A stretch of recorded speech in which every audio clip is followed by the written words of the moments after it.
I never thought my geology degree and 15-year career in petroleum exploration would lead to a war with a homeowners association. But here I was, standing in my driveway in Corpus Christi, Texas, staring at a certified letter that threatened to fine me $500 per day for having a drilling rig on my property. My name is Ian Kellerman, and I'd purchased the waterfront property on Ocean Drive 6 months ago specifically because it wasn't part of the Seabreeze Estates HOA. The previous owner had made that crystal clear during the sale. The house sat on 3 acres of prime coastal land, with a small private beach that had been in continuous private ownership since 1952. I'd done my homework, checked the property surveys, and verified with the county that my land was an independent parcel with no HOA covenants attached. The drilling rig in question wasn't even a full-sized operation. It was a compact soil sampling rig I'd brought home from work to do some geological surveys for a potential water well. The thing was maybe 20 feet tall when fully extended, and I'd planned to have it on my property for all of 3 days. But apparently, that was 3 days too many for Sharon Henderson, the president of the Seabreeze Estates HOA. I read the letter again, my blood pressure rising with each word. It claimed that my property was in violation of HOA Covenant Section 4.7, which prohibited industrial equipment on residential properties. The letter was signed by Sharon Henderson in aggressive, looping script, with 3 exclamation points after her name. I grabbed my property deed and the survey documents, climbed into my truck, and drove the half-mile to the Seabreeze Estates Community Center where the HOA held their meetings. It was a Tuesday afternoon, and I figured I could catch someone in the office and clear this up quickly. The community center was one of those pseudo-Mediterranean buildings that dotted the Texas coast, all white stucco and red tile roof. Inside, the air conditioning was set to Arctic, and a young woman sat at the reception desk, typing on her computer. "I need to speak with Sharon Henderson," I said, keeping my voice level. The receptionist looked up with the practiced smile of someone who dealt with angry homeowners daily. "Do you have an appointment?" "No, but I have this." I held up the letter. "She sent me a fine for a violation I legally cannot commit because I'm not part of your HOA." Her smile faltered. "Let me see if she's available." She disappeared down a hallway and I heard muffled voices. A moment later, a woman in her mid-40s emerged, wearing a cream-colored pantsuit and carrying herself with the kind of authority that came from telling people what to do for too long. "Mr. Kellerman, I presume?" Sharon Henderson extended her hand, but her smile didn't reach her eyes. "I'm glad you came in. We can discuss your violation." "There is no violation," I said, not taking her hand. "My property isn't part of your HOA. It never has been. I have the documentation right here." I spread the deed and survey documents on the reception desk. Sharon barely glanced at them. "Your property borders Seabreeze Estates," she said, her voice taking on a lecturing tone, "which means you're subject to our community standards. We can't have industrial equipment visible from the main road. It affects everyone's property values." "That's not how HOAs work," I said, fighting to keep calm. "You can't just claim jurisdiction over property that isn't in your covenant. My deed is clear. No HOA." Sharon's smile became brittle. "Mr. Kellerman, I've been the HOA president for 8 years. I think I know how these things work. You have 24 hours to remove that eyesore, or the fines will begin accumulating." "I'll have my attorney contact you," I said, gathering my documents, "and you'll be hearing from him about harassment as well." "That's your right," Sharon said, crossing her arms, "but the fine stands." I left before I said something I'd regret. Back in my truck, I called my attorney, Marcus Chen, who'd handled the property purchase. He listened to my explanation, asked me to email him copies of the letter and my property documents, and promised to look into it. "This is pretty straightforward," Marcus said. "They have no authority over your property. I'll send them a cease and desist letter. Don't pay anything." I spent the rest of the day finishing my soil surveys, the compact drilling rig humming away in my backyard, completely invisible from the road unless someone trespassed onto my property to look. Which, I was starting to suspect, was exactly what Sharon or one of her HOA minions had done. The next morning, I found another letter taped to my front gate. This one informed me that I was now being fined $500 per day and that the HOA had placed a lien on my property. I photographed the letter and sent it to Marcus immediately. His response was swift and angry. "They can't place a lien on property they have no authority over. This is fraud. I'm filing an emergency motion to remove the lien and requesting sanctions against the HOA board." While Marcus worked the legal angle, I decided to do some investigating of my own. I'd noticed something odd in the 6 months since I'd moved in.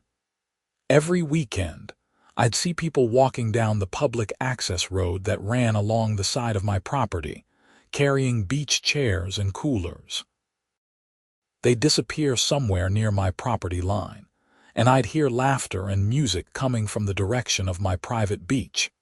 I'd been so busy with work and settling into the house that I hadn't paid much attention. But now, with the HOA declaring war over a drilling rig I'd already removed, I decided it was time to check it out. On Saturday morning, I walked down to my beach.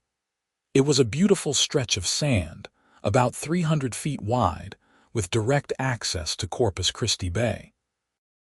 The property survey was clear. This beach was entirely on my land, not public property. The public beach access ended a quarter-mile north. What I found made my jaw drop. At least 30 people had set up camp on my beach. They had umbrellas, portable grills, coolers, and even a volleyball net. Kids were splashing in the water while adults lounged in chairs, drinking beer. I walked up to the nearest group, a family with 3 kids building a sandcastle. "Excuse me," I said. "Do you folks know this is private property?" The father looked up, annoyed at the interruption. "This is the Seabreeze Estates community beach. We're residents." "No," I said slowly. "This is my private beach. It's part of my property." The man laughed. "Nice try, buddy. We've been using this beach for 10 years. It's part of our HOA amenities." A woman nearby had been listening. She pulled out her phone and started filming me. "Are you seriously trying to tell HOA members they can't use their own beach? I'm reporting this to Sharon Henderson." "Please do," I said. "And while you're at it, ask her why she never told you this beach isn't HOA property. Check your plat maps." This has been private property since 1952. I walked the length of the beach, counting. 42 people were using my property without permission. Some of them jeered at me as I passed. One man told me to get lost before he called the cops. I smiled and told him that was an excellent idea. Back at my house, I called the Corpus Christi Police non-emergency line and explained the situation. The dispatcher said she'd send an officer out. Officer Rodriguez arrived 30 minutes later. I showed him my property survey and the deed, explaining that dozens of people were trespassing on my private beach. "Have you asked them to leave?" he asked. I informed them it was private property. They refused to believe me and said it was HOA property. Officer Rodriguez studied the survey. "This is pretty clear-cut. Let's go talk to them." We walked down to the beach together. The presence of a uniformed officer changed the atmosphere immediately. The woman who'd filmed me earlier looked nervous. Officer Rodriguez addressed the crowd. "Folks, I need everyone to gather around for a minute." When he had their attention, he continued. "I've reviewed the property documents. This beach is privately owned by Mr. Kellerman. It is not public property and it's not HOA property. You're all currently trespassing. I need everyone to pack up and leave immediately. The protests were immediate and loud. That's impossible. The HOA has always given us access to this beach. This is in our covenant documents. We pay HOA fees specifically for beach access. Officer Rodriguez raised his hand. Your dispute is with your HOA, not with Mr. Kellerman. This is his property. If you don't leave voluntarily, I'll have to start issuing citations for trespassing. That got them moving. It took nearly an hour for everyone to pack up and leave, and the muttered curses and angry glares directed my way told me I just made a lot of enemies. After everyone had gone, I walked the beach again. They'd left trash everywhere: beer cans, food wrappers, cigarette butts, even a dirty diaper half buried in the sand. I spent 2 hours cleaning it up, getting angrier with each piece of garbage I picked up. That evening, my phone started ringing. The first few calls were from blocked numbers, so I didn't answer. Then I got a call from Marcus. "Ian, my phone has been ringing off the hook with calls from Seabreeze Estates residents." "What happened?" I explained about the beach. Marcus was quiet for a long moment. "So the HOA has been allowing its members to use your private beach without your permission or knowledge for at least 10 years, according to one of the trespassers." Marcus laughed, sharp and delighted. "Oh, this is beautiful. They've been committing trespass, and they threatened you with fraudulent fines and liens. Ian, you have them dead to rights. We can sue for damages, legal fees, and probably get an injunction against the entire HOA board." "I want more than that," I said. "I want to know how this happened." "Someone had to know this wasn't HOA property." "Give me a few days," Marcus said. "I'm going to dig into the HOA's records. If they've been knowingly allowing members to trespass, or if they represented the beach as an HOA amenity, we're looking at fraud." Monday morning, I installed a fence. I called a local company that specialized in security fencing, and by noon, they had erected a 6-foot chain-link fence across the access point to my beach. I added a gate with a padlock and posted signs every 10 feet. "Private property. No trespassing. Violators will be prosecuted." By Monday afternoon, my phone was ringing constantly. I let it go to voicemail. The messages were vitriolic. People accused me of being selfish, unneighborly, and various creative profanities. One woman said I was ruining her children's summer. A man threatened to sue me for blocking access to community property. The best message came from Sharon Henderson herself. Her voice was tight with barely controlled rage. "Mr. Kellerman, this is Sharon Henderson from Seabreeze Estates HOA. Your actions today are completely unacceptable. That beach has been used by our community for a decade. You cannot simply revoke access. I'm calling an emergency HOA meeting for tomorrow night at 7 p.m. I expect you to attend and work out a reasonable solution to this problem. If you refuse to cooperate, we will pursue every legal avenue available to us." I saved that voicemail and forwarded it to Marcus. His response was immediate. "Do not go to that meeting. They're going to try to pressure you into giving them an easement or access rights. Let me handle this." Tuesday morning, I woke up to find my front gate spray painted with profanity. Someone had also slashed 2 of my truck's tires. I called the police again and filed a report. Officer Rodriguez came out personally this time. "This is escalating," he said, photographing the damage. "Any idea who might have done this?" "I have about 42 suspects," I said. "Give or take." He nodded grimly. "I'm going to increase patrols in this area. You might want to consider installing security cameras." "Already ordered them," I said. "They'll be installed tomorrow." That evening, I didn't go to the HOA meeting, but Marcus did as my legal representative. He called me afterward, and I could hear the barely suppressed laughter in his voice. "Ian, you should have been there. It was spectacular. Tell me everything." The community center was packed. Easily 200 people. Sharon Henderson started the meeting by presenting a motion to force you to grant the HOA an easement for beach access. She claimed it was a matter of community wellness and property values. "She can't force me to grant an easement." I informed her of that, repeatedly. She didn't want to hear it, neither did the crowd. They were furious. People were shouting, calling you every name in the book. One guy suggested they organize a protest on your property, which would be more trespassing. Exactly what I told them. Then things got interesting. I presented them with copies of your property deed, the survey, and the historical ownership records. I explained that the beach has never been HOA property, and that the HOA has been allowing members to trespass for years. How did Sharon react? She claimed ignorance. Said that the beach access was part of the property when she bought her house 12 years ago, and that it's always been listed as an HOA amenity. So I asked her to produce the deed or easement agreement that gave the HOA legal access. And she couldn't. She kept insisting that it was in the HOA covenant documents, but when I asked to see them, she got flustered. Finally, she said she'd have to consult with the HOA attorney and produce the documents later. "There are no documents," I said. "That beach has been continuously privately owned since the 50s.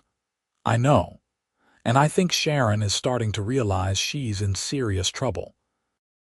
Before I left, I served her with a cease and desist order regarding the fraudulent fines and lien, and I informed her that we're pursuing legal action for harassment, fraud, and facilitating trespass. How did she take it? She turned purple. Started sputtering about how I was making a mountain out of a molehill, and that we could all work this out like reasonable adults. I told her the time for reasonable discussion ended when she sent you fraudulent fines and allowed her members to vandalize your property. You told them about the vandalism. Oh, yes. And I told them that every instance of vandalism or trespass from this point forward would be prosecuted to the fullest extent of the law, and that the HOA could be held liable for encouraging or facilitating such actions.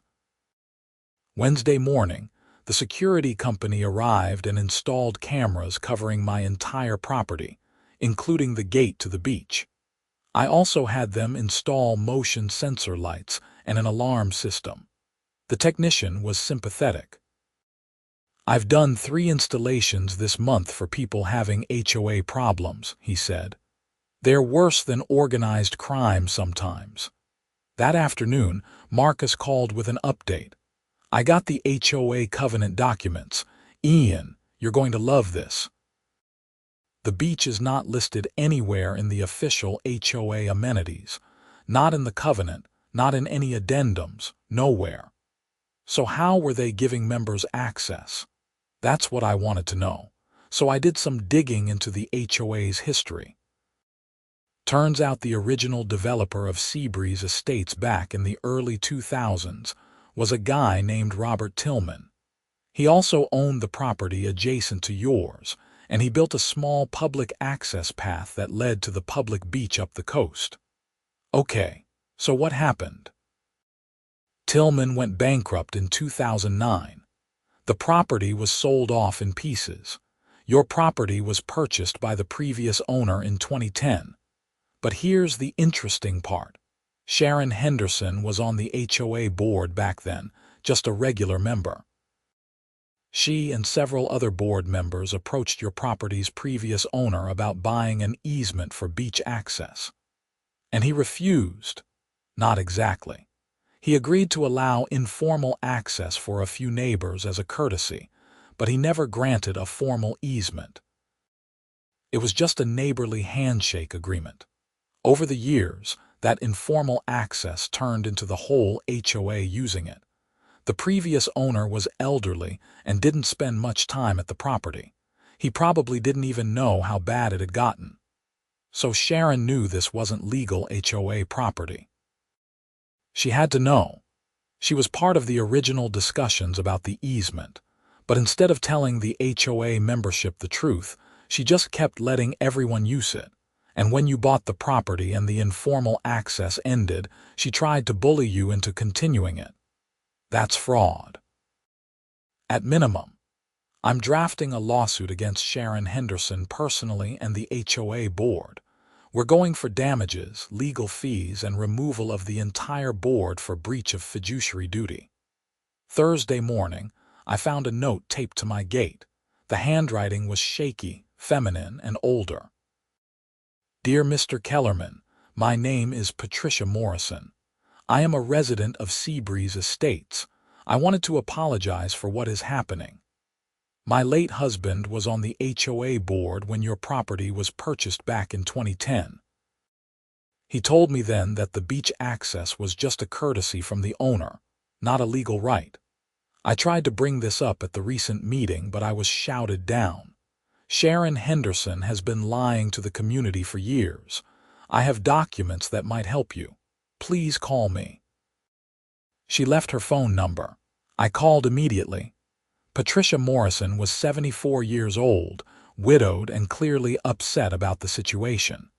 She invited me to her house, a modest 2-story in the middle of Seabreeze Estates. I'm so sorry about all of this, she said, ushering me into her living room. My husband, Edward, he was a good man. He always said we shouldn't be using that beach without proper permission. Mrs. Morrison, you mentioned you have documents. She handed me a folder. Inside were meeting minutes from 2010, discussing the beach access situation. Edward Morrison had written a memo to the board, warning them that the informal arrangement with the previous property owner was not legally binding, and that they should either negotiate a formal easement or inform homeowners that the beach access could be revoked at any time. What happened with this memo? I asked. Sharon was already influential on the board, even though she wasn't president yet. She argued that it would cause panic and hurt property values if people knew the beach access wasn't guaranteed. She convinced the others to keep it quiet and just hope the situation never changed. That's a massive breach of fiduciary duty. I know. Edward was furious. He resigned from the board over it. He wanted to go public with the information, but Sharon threatened to sue him for damaging property values. Edward was already ill by then. He didn't have the energy to fight. Mrs. Morrison, can I have copies of these documents? Keep them. I have copies. I want this to come out. People have a right to know what Sharon's been doing. I thanked her and left, the folder under my arm. Back home, I scanned everything and sent it to Marcus. His response was immediate and enthusiastic. This is smoking gun evidence. Sharon Henderson knowingly deceived the HOA membership. We're going to destroy her. That evening, I was relaxing on my back porch, watching the sunset over the bay, when I heard shouting from the direction of the beach gate. I checked my security camera feed on my phone and saw 3 teenage boys trying to climb over the fence. I called the police and walked down to the gate with my phone recording. By the time I got there, the boys had managed to get over the fence and were on my beach. "Hey," I shouted. "This is private property. Get out now." One of the boys, a lanky kid about 16, flipped me off. "This is a public beach, old man. You can't stop us." "Actually, I can. The police are on their way." That got their attention.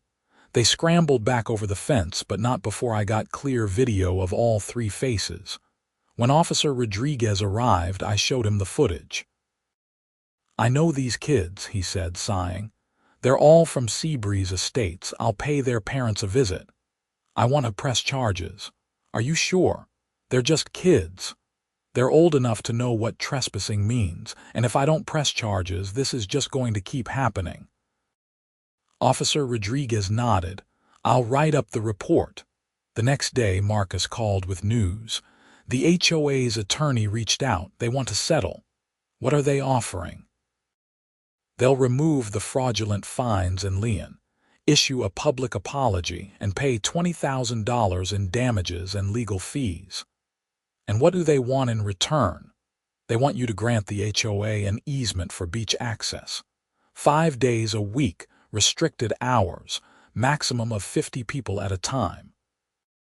No, that's what I told them you'd say. They're not happy. I don't care. They committed fraud, they trespassed, they vandalized my property, and they've been harassing me nonstop. Now they want me to reward that behavior by giving them what they want. Absolutely not. I thought you'd say that. I'll inform them we're proceeding with the lawsuit. Over the weekend, things got worse. My security cameras caught multiple instances of people stopping their cars in front of my house to shout obscenities or throw garbage into my driveway. Someone egged my truck. A woman walked up to my front door and screamed at me through the door about how I was a terrible person for denying children access to the beach. I saved every video, documented everything, and forwarded it all to Marcus and the police. Monday morning, Marcus called. The preliminary hearing is scheduled for 3 weeks from now. But Ian, I need to warn you about something. The HOA is organizing a public pressure campaign. They've started a petition to have the city declare your beach as public access through adverse possession. That's not how adverse possession works. They'd need continuous, open, and hostile use for 10 years, and the previous owner gave them permission, which negates the hostile requirement. I know, and you know, but they're telling their members that they have a case. They've also contacted local media. Expect reporters. He was right. That afternoon, a reporter from the Corpus Christi Caller-Times showed up at my door. Her name was Jennifer Lang, and she was professional and straightforward. "Mr. Kellerman, I understand there's a dispute between you and the Seabreeze Estates HOA over beach access. Would you be willing to comment?" I invited her in and spent an hour explaining the situation, showing her all the documentation, the fraudulent fines, the vandalism videos, everything. She took notes and photographs of the documents. "This is quite different from what the HOA is claiming," she said. "What are they claiming?" "Sharon Henderson says you're a wealthy outsider who bought property in a family-oriented community and are now trying to cut off access to a beach that's been used by local children for decades. She's painting you as the villain." I'm a petroleum geologist who bought property specifically because it wasn't part of an HOA. Everything I've done has been to protect my legal property rights against an organization that has no authority over me but keeps trying to exert it anyway. Jennifer nodded. "Would you be willing to go on record with this? I'd like to write a comprehensive article about both sides. Absolutely. I want the truth out there." The article ran 3 days later, front page of the local section. Jennifer had done her homework. She'd obtained copies of the property records, interviewed Patricia Morrison, and even found 2 other former HOA board members who confirmed that Sharon Henderson had known for years that the beach access was not legally secured. The article also detailed the fraudulent fines, the vandalism, and the harassment I'd experienced. It was balanced and fair, presenting both sides, but the facts were damning. The HOA had no legal leg to stand on, and Sharon Henderson had knowingly deceived her community. The response was immediate. My phone started ringing with calls from Seabreeze Estates residents, but this time, many of them were apologetic. "Mr. Kellerman, I'm so sorry. I had no idea Sharon had been lying to us. I feel terrible about the things I said about you. We were misled. Is there any way we can work something out? My kids loved that beach." I was polite but firm. I appreciate the apologies, but I'm not granting any access easements. Your dispute is with your HOA board, not with me. Marcus called that evening, laughing. Ian, you're not going to believe this. 3 members of the HOA board just resigned. They're trying to distance themselves from Sharon before the lawsuit hits. What about Sharon? She's still fighting.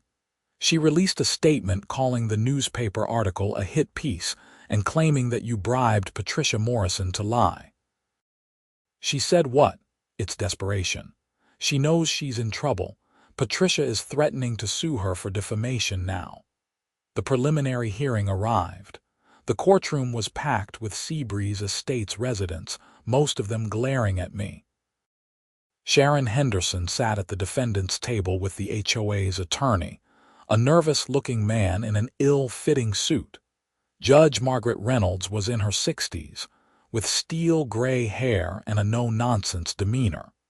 She reviewed the case documents with a deepening frown. "Let me make sure I understand this correctly," she said, looking at the HOA's attorney. "Your client sent Mr. Kellerman fraudulent fines and placed an illegal lien on his property, claiming HOA authority over property that is demonstrably not part of the HOA covenant." The attorney cleared his throat. "Your Honor, the HOA believed in good faith that—" "Good faith," Judge Reynolds cut him off. "Your client has documentation from 2010 showing that board members, including Mrs. Henderson, knew the beach access was not legally secured. This isn't good faith. This is fraud." She turned to Marcus. "Mr. Chen, what are you seeking, Your Honor? We're seeking removal of the fraudulent lien, compensation for damages and legal fees, and removal of the current HOA board for breach of fiduciary duty. We're also requesting an injunction preventing the HOA from any further harassment or trespassing." "Granted. All of it." Judge Reynolds banged her gavel. "The lien is removed immediately. The HOA is ordered to pay Mr. Kellerman $85,000 in damages and legal fees. I'm also ordering a special election for the HOA board within 30 days. Mrs. Henderson and any board members who were aware of this fraudulent scheme are barred from holding any HOA positions in the future." She fixed Sharon Henderson with a cold stare. "Mrs. Henderson, you're lucky Mr. Kellerman isn't pressing criminal charges for fraud. If I were him, I would. You deceived your community, abused your position, and attempted to use the legal system to legitimize theft. You should be ashamed." Sharon's face was bright red. She opened her mouth to speak, but Judge Reynolds cut her off. "I don't want to hear it. This court is adjourned." Outside the courtroom, I was mobbed by reporters. I gave a brief statement, thanking the court and expressing hope that the Seabreeze Estates community could move forward with honest leadership. Sharon Henderson pushed past me without a word, her face twisted with rage. She climbed into her Mercedes and sped away. Marcus clapped me on the shoulder. "Congratulations, Ian, you won." "It doesn't feel like winning," I admitted. "I just wanted to be left alone. You exposed corruption and fraud. That's a win in my book." Over the next few weeks, things gradually calmed down. The Seabreeze Estates HOA held their special election, and a new board was voted in. The new president, a retired accountant named Thomas Wright, reached out to me with a genuine apology. "Mr. Kellerman, I want you to know that the new board is committed to honest, transparent leadership. We understand that we have no claim to your beach, and we respect your property rights. I also want to apologize personally for the harassment you endured. It was inexcusable." "I appreciate that, Mr. Wright. If you ever change your mind about access, we'd be happy to discuss reasonable terms. But we understand if you don't want anything to do with us after everything that happened." "I'll think about it," I said, though I had no intention of granting access anytime soon. The vandalism stopped. The harassing phone calls ended. Life started to return to normal. But Sharon Henderson wasn't done. 2 months after the court ruling, I received a subpoena. Sharon was suing me personally for defamation and malicious interference with her reputation and livelihood. Marcus was incredulous when I told him, "She's suing you, after everything she did." "Apparently. This is frivolous. I'll get it dismissed." He was right. The judge dismissed the lawsuit within 2 weeks and ordered Sharon to pay my legal fees for defending against a baseless claim. But the lawsuit told me something important. Sharon Henderson was not going to let this go. I was right to be concerned. 3 months after the original court case, I received a call from Officer Rodriguez. "Ian, I wanted to give you a heads up. We've opened an investigation into Sharon Henderson." "For what?" "We received a complaint from another Seabreeze Estates resident. Apparently, Sharon had been collecting special assessment fees for beach maintenance for the past 5 years. According to the resident, she collected over $200,000. But there was no beach to maintain. She knew it wasn't HOA property." "Exactly. We're looking into whether she embezzled those funds. I thought you'd want to know." The investigation moved slowly but steadily. The new HOA board cooperated fully, turning over all financial records. What they revealed was stunning. Sharon Henderson had collected beach maintenance fees totaling $240,000 over 5 years. None of that money had gone to actual beach maintenance. Instead, it had gone into a separate account controlled solely by Sharon. She'd used the money for personal expenses. A new car, a vacation home in Colorado, private school tuition for her grandchildren. It was embezzlement, pure and simple. 6 months after the original court case, Sharon Henderson was arrested. I watched the news coverage from my living room. Sharon in handcuffs, being led into the police station. She looked smaller somehow, diminished. She was charged with 5 counts of embezzlement, fraud, and theft. The trial was scheduled for the following year. I didn't attend the trial. I'd already spent enough time and energy on Sharon Henderson and her schemes, but Marcus kept me updated. The evidence was overwhelming. The prosecutors had bank records, testimony from HOA members who'd paid the special assessments, and documentation of Sharon's personal expenditures. She was convicted on all counts and sentenced to 4 years in prison, with orders to repay the full amount she'd stolen. The Seabreeze Estates community was devastated. Many residents had trusted Sharon, believed in her leadership. Learning that she'd been stealing from them while lying about beach access was a double betrayal. Thomas Wright, the new HOA president, started a community rebuilding initiative. They were transparent about finances, held regular open meetings, and worked to restore trust. Several residents reached out to apologize to me again, and I appreciated the gestures. Life finally settled into a peaceful rhythm. I used my private beach regularly, enjoying the solitude and the beauty of the Texas coast. I finished the water well project that the drilling rig had been for in the first place, and I was enjoying fresh, clean well water. One evening, about a year after the whole mess had started, I was sitting on my beach watching the sunset when I heard a voice behind me. "Beautiful evening, isn't it?" I turned to see Thomas Wright standing at my beach gate. I walked over to meet him. "It is," I agreed. "What can I do for you, Mr. Wright?" "Please call me Thomas. I wanted to talk to you about something." The HOA has been doing some financial planning now that we've recovered the stolen funds.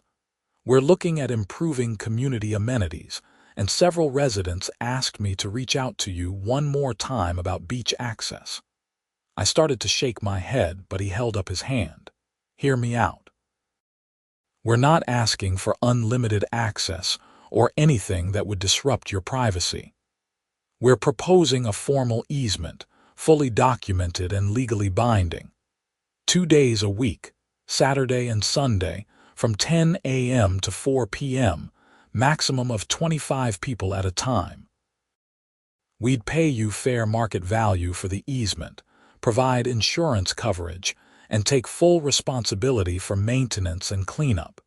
You'd have complete veto power over any changes to the terms. How much are we talking about? We had the easement appraised. Fair market value is $75,000 with annual maintenance fees of $5,000, all professionally managed. I considered it. The offer was reasonable, and the new board had proven themselves to be honest and responsible. Give me a week to think about it. Of course. Take all the time you need. I discussed it with Marcus, who reviewed the proposed easement agreement. It's ironclad, he said. You're fully protected and the terms are generous. But Ian, you don't owe them anything. You already won. This is purely your decision. I thought about it for several days, weighing the pros and cons. Finally, I made my decision. I called Thomas Wright. I've reviewed your proposal. I'm willing to accept, but with some modifications. We negotiated for 2 weeks, fine-tuning the terms. In the end, we agreed on an easement for 2 days a week, with strict capacity limits and behavior rules. The HOA would pay me $75,000 upfront and $5,000 annually. They'd provide insurance and professional cleanup services. I retained the right to revoke the easement with 90 days' notice if terms were violated. The agreement was signed in front of lawyers, notarized, and filed with the county. It was legal, binding, and absolutely clear.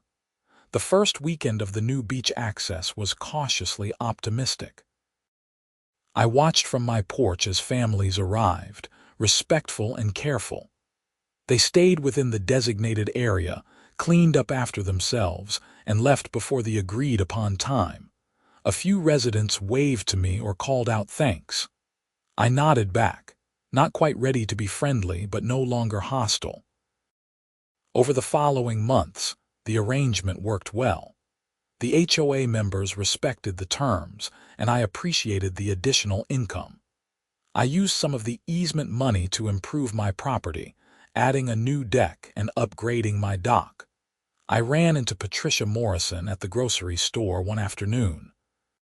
She smiled warmly when she saw me. "Mr. Kellerman, I heard about the beach easement. That was very generous of you." "It was a business decision," I said, though that wasn't entirely true. "Still, after everything that happened, you didn't have to do it. The community appreciates it." "How are you doing, Mrs. Morrison?" "I'm well, thank you. Relieved that the truth came out, though sad about how it all ended. Sharon and I used to be friends years ago. I never thought she'd do something like that." "People can surprise you," I said. "That they can. But sometimes in good ways too. What you did, exposing the fraud, it helped a lot of people. We were being stolen from and didn't even know it." I thanked her and continued shopping, thinking about her words. I hadn't set out to be a hero or to expose corruption. I just wanted to protect my property rights and be left alone. But somehow, in the process, I'd done something good. Sharon Henderson's conviction and imprisonment sent ripples through the HOA community beyond Seabreeze Estates. Other HOAs in the area started auditing their finances and reviewing their amenity claims. 2 other HOA presidents were found to have committed similar frauds, though not on the same scale as Sharon. The local news ran a series on HOA corruption, and the state legislature started discussing new oversight requirements for HOA boards. My case was mentioned frequently as an example of what could happen when HOA leadership went unchecked. I gave one interview to Jennifer Lang from the Caller Times, emphasizing that I wasn't anti-HOA, just anti-corruption. "HOAs serve important purposes," I said, "but board members need to remember they're in positions of trust. They're managing other people's money and property rights. That comes with serious responsibilities. The article ran with the headline "Drilling Rig Dispute Uncovers Major HOA Fraud." It was picked up by several national publications, and suddenly, I was getting calls from reporters across the country. I declined most of them. I'd never wanted to be famous for this. 2 years after the whole situation began, I was finally able to look back on it with some perspective. What had started as a simple property rights dispute had uncovered massive fraud, led to criminal convictions, and sparked statewide reforms. My life had been disrupted for months, but I'd won, both legally and financially. More importantly, I'd stood up for my rights when powerful people tried to bully me into submission. I'd refused to be intimidated by threats, harassment, or social pressure. And in the end, truth and law had prevailed over corruption and deception. I still lived in my house on Ocean Drive, still enjoyed my private beach, and still appreciated the decision to buy property outside of HOA control. The easement arrangement continued to work well, and I developed a cordial, if not close, relationship with the Seabreeze Estates community. Sharon Henderson served 3 years of her 4-year sentence and was released on parole. I heard through the grapevine that she'd moved to another state, trying to start over. I hoped she'd learned her lesson, though I suspected people like Sharon rarely did. One afternoon, I was working on my dock when a young couple walked up to my gate. They were clearly nervous. "Excuse me," the man called out. "Are you Ian Kellerman?" "I am," I said, walking over. "I'm David Chen, and this is my wife, Rebecca. We're looking at buying a house in Seabreeze Estates, and someone told us we should talk to you first." I invited them in and spent an hour telling them the whole story. They listened with increasingly wide eyes. "So the beach access is legitimate now?" Rebecca asked. "It's legitimate, documented, and legally binding. The current HOA board is honest and transparent. But you should always verify everything yourself. Get copies of all covenants, bylaws, and amenity agreements. Make sure everything the HOA claims is actually true and documented." "That's really good advice," David said. "We were just going to trust what the real estate agent told us." Never just trust. Verify. HOAs can be great or they can be nightmares. It all depends on the leadership. They thanked me and left, and I went back to work on my dock, satisfied that I'd maybe prevented someone else from going through what I had. As the sun set over Corpus Christi Bay, painting the sky in shades of orange and purple, I sat on my new deck with a cold beer and reflected on everything that had happened. The drilling rig that had started it all was long gone, returned to the company equipment yard. But it had served its purpose, inadvertently exposing corruption that might have continued for years. I'd learned some valuable lessons. Property rights matter. Documentation is crucial. Standing up to bullies, even powerful ones, is worth the fight. And sometimes the right thing to do is the hard thing. My phone buzzed with a text from Marcus. "Hope you're enjoying your peace and quiet. You earned it." I smiled and typed back, "I am. Thanks for everything." I settled back in my chair, listening to the waves lapping at the shore, the distant calls of seabirds, and the peaceful silence of my own private property. It had been a long, difficult journey, but I'd won. Not just legally, but morally. I'd exposed wrongdoing, protected my rights, and eventually found a fair compromise that worked for everyone.